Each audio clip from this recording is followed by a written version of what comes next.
الأحزاب ترث عقارات الدولة. أكثر من 131 ألف عقار تابع للدولة استولت عليها الأحزاب، هذا رسمياً، ورواية متخصصين في مكافحة الفساد تشير إلى أكثر من 173 ألف عقار عدا إقليم كردستان الذي اختصر الأمر على مناصفة ربع أرض العراق بين الحزبين الرئيسين الاتحاد والديمقراطي، وما عدا عقارات الدولة في المنطقة الخضراء ومن غير عقارات الأفراد ومن دون الأراضي الزراعية.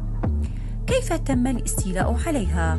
غالبيتها تم التجاوز عليها بالاستحواذ وتزوير السجلات وتمزيق سجلات عقارية ومن خلال عقود البيع والشراء الوهمية، وأخرى تم حرق أولياتها.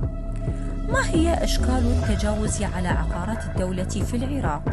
عقارات مستولى عليها من قبل أطراف متنفذة، وأخرى مشغولة بعقد إيجار من دون دفع مستحقات الإيجار، وعقارات تم تحويل ملكيتها وصارت ملك طابو. تقديرات أولية تشير إلى قيمة تقديرية للعقارات المستحوذ عليها تتجاوز 300 مليار دولار. قضية استرجاعها أو إعادة تقييمها مشكلة معقدة في ظل الهشاشة الرقابية والقانونية وضعف الدولة واستمرار تقسيم المغانم والمحاصصة.